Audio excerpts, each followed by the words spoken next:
Cet agent verse une substance verte fluorescente appelée fluorescine, lâchée ce matin à 2 km en amont du captage de la rivière de la Tontouta. Objectif, simuler une pollution. C'est un traceur qui est couramment utilisé dans le monde entier pour ce type d'essai de traçage. Nous, on cherche à avoir deux résultats. C'est le temps de transfert, donc combien de temps la pollution mettrait pour arriver de ce point d'injection jusqu'au champ captant, donc combien de temps on a pour réagir, nous, au niveau du champ captant, et après, en quelle quantité on va récupérer le traceur dans les puits de forage. Et ça va nous donner aussi des informations justement sur quelle quantité d'eau qui est captée vient de la rivière et quelle quantité vient directement de la nappe. Selon les hydrogéologues, ce colorant serait biodégradable et ne présenterait aucun danger pour la santé humaine, animale et environnementale. Un procédé déjà utilisé dans l'activité minière, mais c'est une première dans l'étude de la ressource en eau potable. À terme, c'est donc de mettre à jour ces périmètres de protection sur cette ressource en eau stratégique et pour pouvoir combiner aussi bien l'adduction en eau potable de ce Grand Nouméa et de ces autres ressources avec l'activité économique présente dans le bassin versant, et notamment l'activité minière. La couleur verte se dissipera au bout de 24 à 48 heures dans les cours d'eau. Cette recherche grandeur nature va durer une semaine et les résultats seront connus en début d'année prochaine. Il ne faut peut-être pas superposer les racines de cuivre et de l'autre. Il ne faut pas croiser le cuivre avec celui-là. Tu vois, dans la forêt, ça ne fait pas ça. Oui, non, ça fait pas ça. Tu vois. Chacun ses expériences. Voilà, c'est ça. L'objectif, c'est de valoriser les trésors dans les déchetteries. Donc c'est trier, sélectionner et trouver les matériaux les plus esthétiques. Donc là, on a fait un croquis pour se mettre d'accord entre artistes, mais on s'est éloigné du croquis. Donc l'arbre, il est en métaux non ferreux et les feuilles seront en divers tôles, bois. Nous c'est mamie. Nous c'est mamie.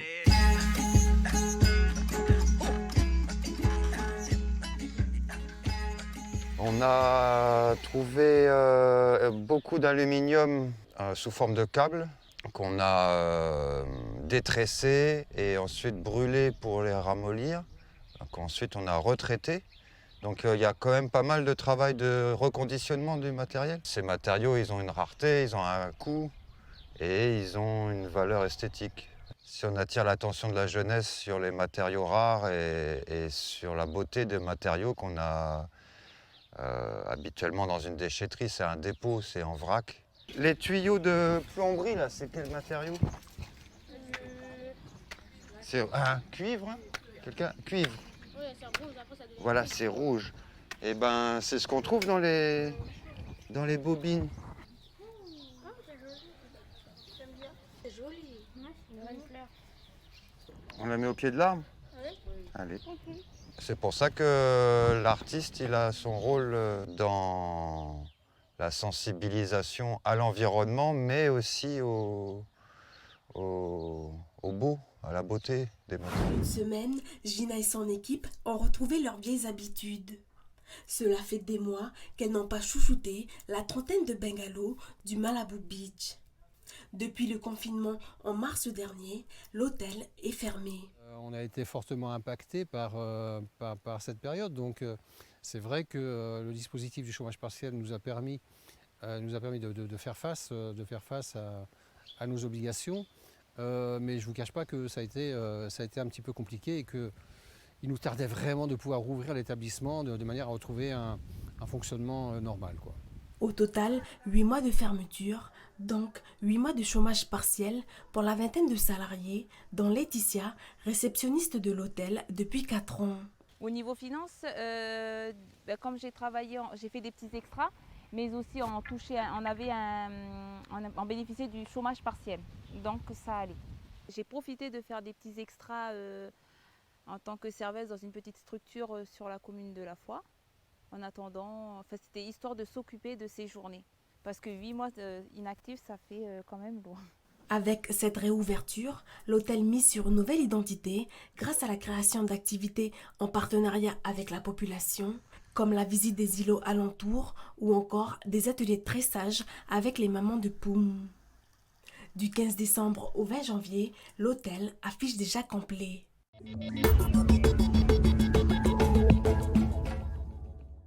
Le collectif que je représente est constitué de comptables qui se plaignent des répercussions terribles des évaluations de TOT. En effet, lorsque TOT est entré en service en 2020, ils ne s'y sont pas opposés. Il était devenu si performant qu'en 2025, une nouvelle obligation légale impose de transmettre à TOT tous les dossiers comptables. TOT, c'est le nom de l'intelligence artificielle contre lequel ces apprentis comptables portent plainte. Voici le combat juridique et éthique qu'ont imaginé ces étudiants de BTS Commerce.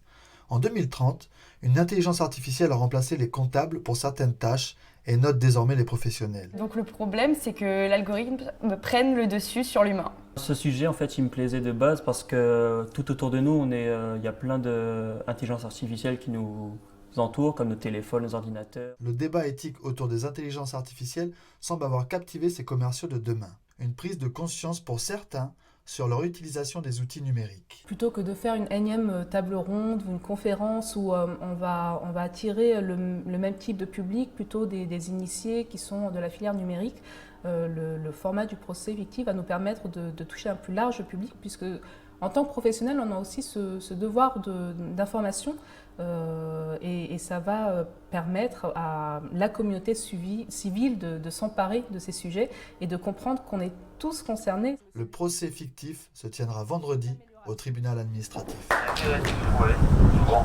Concernant les blessés, les équipes médicales sont en route et devraient arriver à bord d'ici peu par hélicoptère. Incendie et blessés sur le Valais, le scénario de l'exercice du jour mobilise d'importants moyens par une mère formée, une occasion rare et riche d'enseignements pour les médecins du SAMU. À plusieurs reprises dans l'année, on peut être amené à être élitreillé sur des zones, soit terrestres, soit maritimes.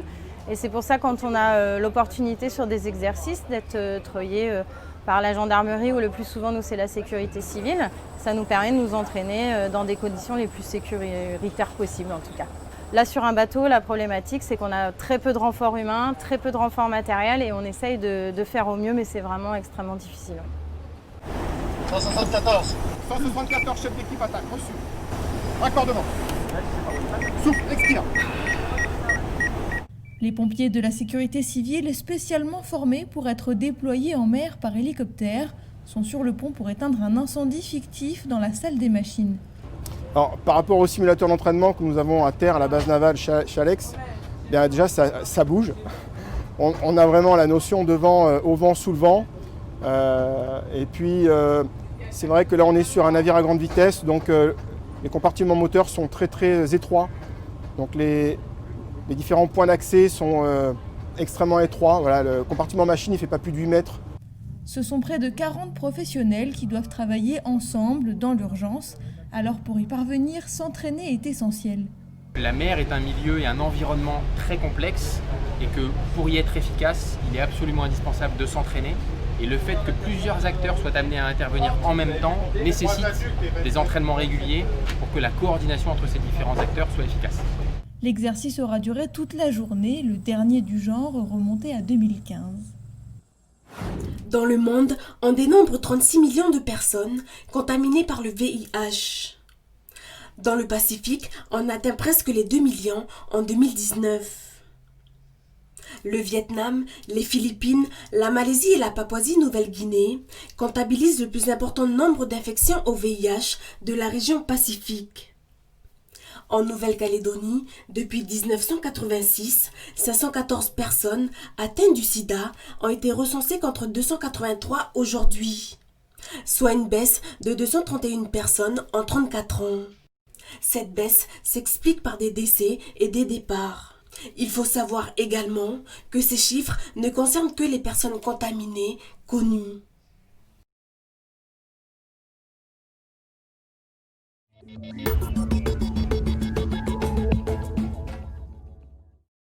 Là, on fait ça, après on attend pour faire la peinture ou on va faire après Après, tu vas faire la peinture direct. Dessus? Ouais. Ok. On va faire un bleu, les peintures. Ah, un cagoule bleu. Nous sommes en train de refaire le port de Houé. On dessine des choses sur les murs pour faire joli et pour faire montrer qu'on est sur l'île de Lifou. Une tiarée qu'un garçon de ma classe a fait. Une deuxième tiarée que j'ai fait sur carton. Et ça, c'est je crois que c'est des paraches. Là, c'est encore les cocotiers, des cases.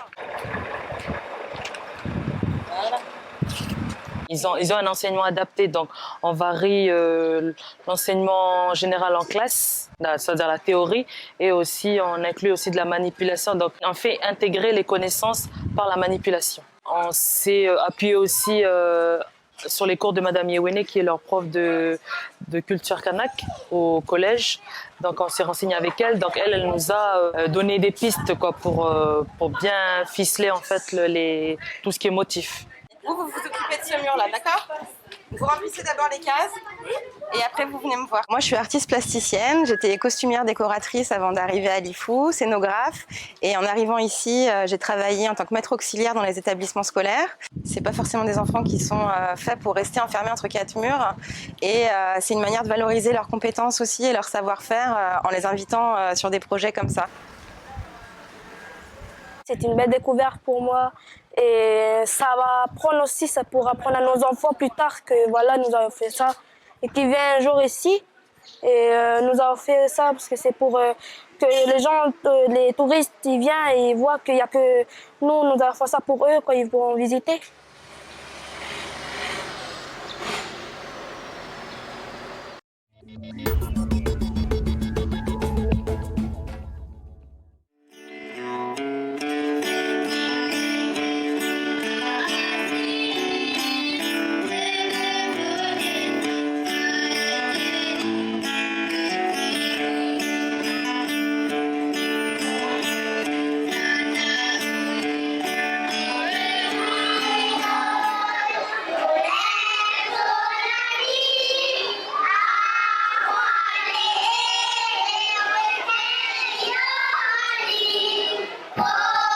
Nous allons présenter une berceuse.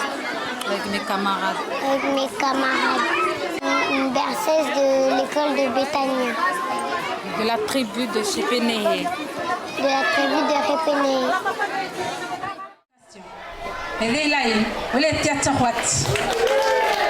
Ça parle un peu voilà, sur les vents qui passent sur nos champs, sur les champs de culture d'Ignam. Voilà, et puis le deuxième couplet, ça parle un peu des sentiments humains, ça parle de la culture, ça parle de l'éducation. C'est des chansons qu'on ne chante plus beaucoup aujourd'hui, de nos jours. Donc c'est un moment de partage et de découverte aussi pour les enfants. C'est une très grande journée. Ici, on a des bilingues, des non-locuteurs, des locuteurs, donc voilà, il y a tout ça. C'est une journée de transmission aussi. C'est une journée de transmission parce qu'on voit que la jeune génération, elle commence à perdre petit à petit aussi un peu la langue, la culture. Et donc c'est un petit peu le travail que la province derrière tout ça fait avec les écoles.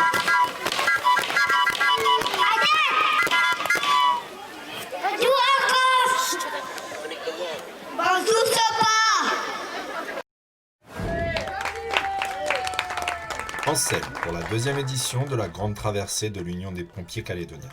L'objectif pour cette quinzaine de coureurs est de relier Koumak à Nouméa, soit 399 km. Avec au programme un arrêt dans chaque commune située sur le parcours afin de récupérer les urnes qui contiennent les précieux dons des habitants. Après 1 heure de course, il est temps de se relayer et par la même occasion ajuster son équipement. Oui, c'est peut-être un tout petit peu trop pour toi. Un petit peu. Regarde dans l'axe. C'est que du plaisir pour l'instant. On en reparle à la fois. Ouais, toutes les heures on tourne. On essaie toujours d'avoir un minimum de 2 cyclistes sur le parcours. Et donc toutes les heures on tourne. Direction la commune de Vaud pour le premier arrêt. Une coutume de bonjour est présentée aux officiels, un geste qui sera renouvelé dans chaque commune.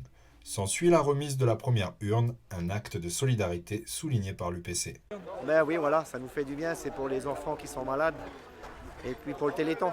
Donc voilà, c'est ça qu'on veut. Et maintenant on espère que ça continuera jusqu'à Nouméa. Voilà, c'est très gentil de leur part. Après Vaud, étape numéro 2, la commune de Koné, pour recevoir la deuxième urne de la matinée. Pour l'atteindre, c'est un parcours de 1h30 sur les 30 heures non-stop que les coureurs doivent effectuer. Ce périple, le long de la côte ouest, n'est pas sans danger. Le convoi est sécurisé, visible, mais doit faire appel à la vigilance des automobilistes. À partir de 19h ce soir, sur la route, faites attention s'il vous plaît, les gens qui circulent ce soir, car on sera sur la route, mais cette fois-ci à pied. Donc merci de nous respecter et on vous respectera aussi, on vous préviendra, il y aura les gyros, il y aura tout ce qu'il faut. Merci à tous. L'Union des pompiers calédoniens espère faire aussi bien, sinon mieux que l'année dernière, où ils ont récolté près de 500 000 francs de dons. Allez